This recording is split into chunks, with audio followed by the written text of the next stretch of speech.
Hola, ¿qué tal? Ya estamos de vuelta con estos enfrentamientos de 1 contra 1. Y es que, representando al equipo Fuego, tenemos a un hombre que fue MVP de los mundiales en 2014. Tenemos a Mata.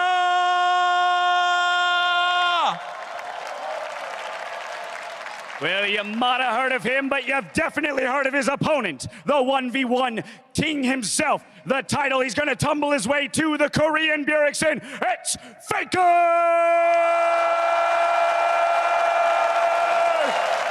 Some rematch!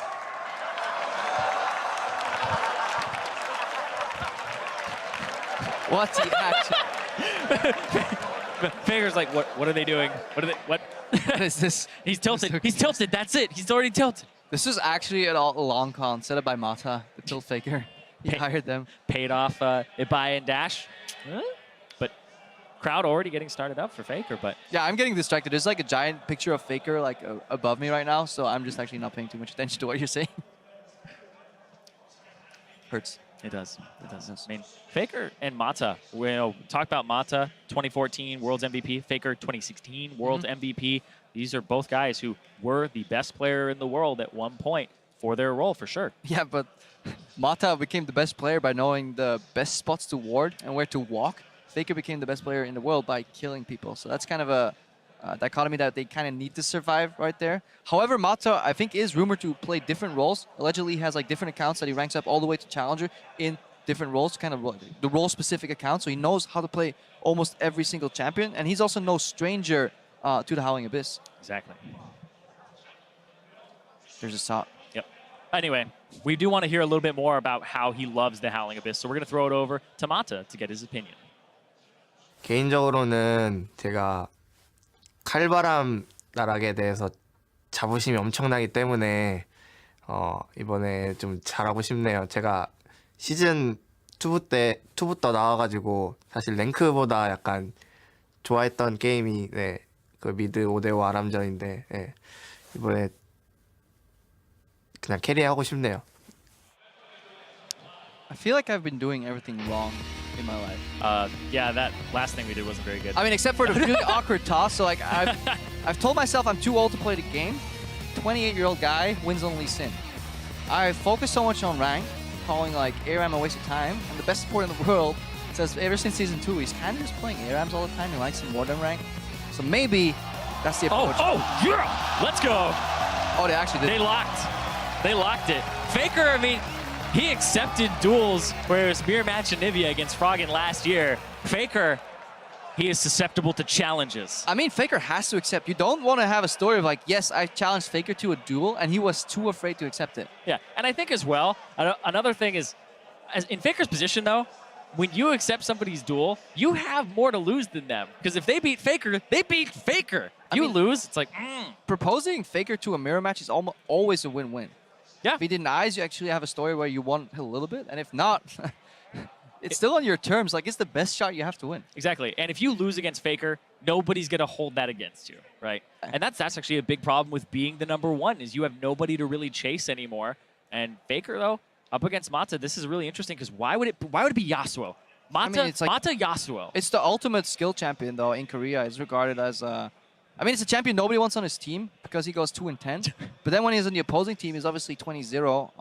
But it's an incredibly high champion and also just really fun to watch.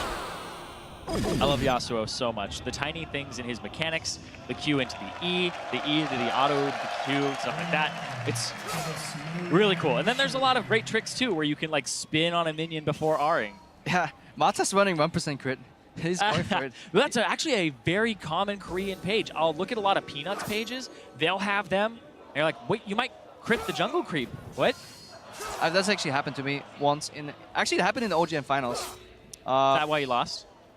We lost for many more reasons than that, but that was actually 1% crit. Let's hold it. That's the story I'm gonna tell. I stole a red buff because my jungle crit right before the last auto attack. That's what happened on a live game, and then we tilted a tiny bit. So who'd you give the red buff over to? I was Soraka. Like, he had red buff Soraka. And like, anyways, doesn't really matter. Okay. Old story. Faker versus Mata. Faker is not running the 1% crit, so RNG gods have to be with Mata for once.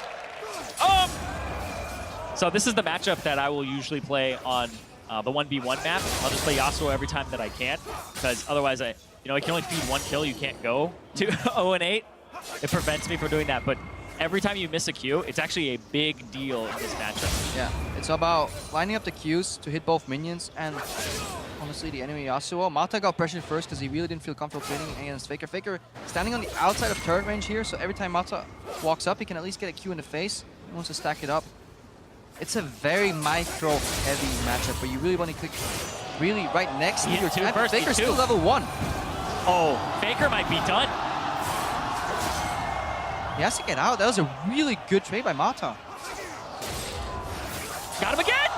Tower shot. Ignite. One more. Oh my God, did that! Mata takes down Faker. And he takes over the Spanish crowd. I think I'm trying to break this down. It all goes back to the Q that Faker used after the first wave. The crowd is in love with this. Oh, Faker again. Mirror match. The opponent's terms goes down. Team Ice. Ooh. I mean, yeah, Faker used the Q when he turned around into the thin air, and Mata just rushed for that first minion, got level 2, and then went so aggressive on Faker that Faker never got access to that dying creep. Borderline level 2 right there. Obviously, it's the 7th creep that levels you up, so the first melee minion of the second wave. Faker should have been there quicker because he had the push. yeah. Well, the thing is, Faker got the push on him, and when the minions actually create a nice line for the Yasuo, you have more chase down. You have a longer lane to actually make the Yasuo run down. So being underneath your turret in a mirror match like this isn't necessarily the worst thing, because they have to keep running from you. You get an E on them.